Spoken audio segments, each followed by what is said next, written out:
I thought we were friends. Have you ever whispered those words in disbelief after someone stopped calling, stopped texting, or just disappeared from your life? Friendship breakups can happen like a bad haircut, leaving you wondering what went wrong and why no one warned you. Hi, I'm Susan and welcome to the channel. In this video, I'd like to talk about friendships, especially the friendships we have as we get older. The good ones, the complicated ones, the sometimes heartbreaking silent endings, and also the beautiful beginnings that are still absolutely possible, even at our age. Even if it's been a while since you've made a new friend who wasn't family or wasn't the person who asked you if you wanted to supersize your coffee. I don't know about you guys, but I'm getting pretty tired of looking at the same old background. How about we change it up a bit, and because we're talking about friends, how about this? Or how about this? Or maybe this? Or let's settle on a nice background that's interesting to look at. This one's nice. The magic of the movies. So let's talk about why friendships are so important, especially in our later years. They're not just nice to have, they're absolutely essential for better mental health and reduced depression, lower risk of dementia and cognitive decline, improved physical health, yes, even your heart and immune system, a longer lifespan, and maybe most importantly, a strong sense of purpose and belonging. Friendships remind us that we matter, that someone sees us, that life still has joy and laughter and depth and meaning. I feel incredibly blessed to be surrounded by very dear friends. Some I've been lucky enough to have known nearly my whole life, and some I've met just in the past few years. Sometimes I wonder what it would look like to gather them all in the same room. While I'm the same person with each of them, they all see slightly different shades of me. In fact, many of them even call me by different names. Susan, Suze, Susie, Sue, and though they don't know each other, they all know me. These women hold such a meaningful place in my life, each in their own unique way. But unfortunately, breakups do happen. Friendship breakups don't always come with closure. Sometimes they end with a bang, an argument, a betrayal, a clear falling out. But other times they just fade out slowly. A change in life season, a move, a different job, a divorce, or just growing in different directions. And just like a romantic breakup, the grief is real. You can feel confused, rejected, lonely, blindsided. And sometimes we're the ones that need to walk away, and that can be just as painful. I think some of us are pretty familiar with the signs that a friendship isn't working anymore. You feel emotionally drained after seeing them. You feel judged, unsupported, maybe even invisible.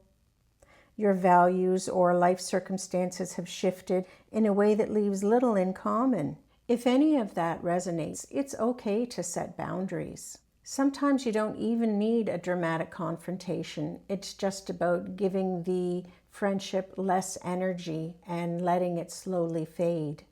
But if you do need to end it clearly, make sure you say a statement that focuses on the way that the relationship makes you feel and not on the other person. Be honest but kind and explain your reasons without being unnecessarily harsh. Focus on your feelings rather than making accusations.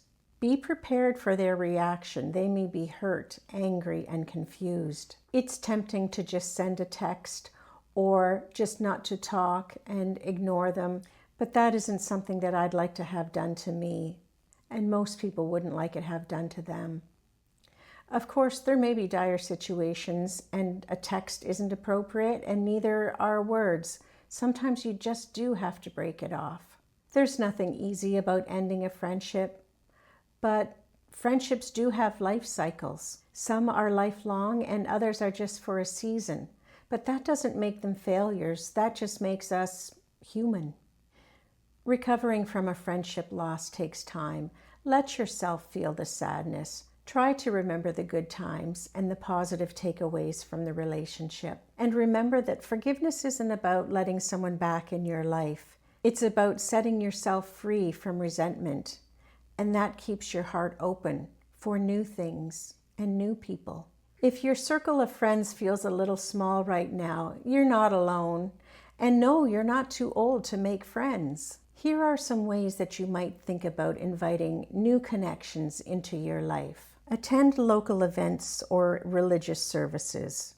Join a walking group, a book club, or a craft meetup. Volunteer. You'll help others and meet kind-hearted people. Take a class, art, language, dance, whatever sparks joy for you. Say yes to social invitations, even if you want to say no. Strike up a conversation at the dog park, the cafe, the checkout line. Talk about the weather. Canadians are great for that. Consider part-time work. Plan a small get-together and invite someone new.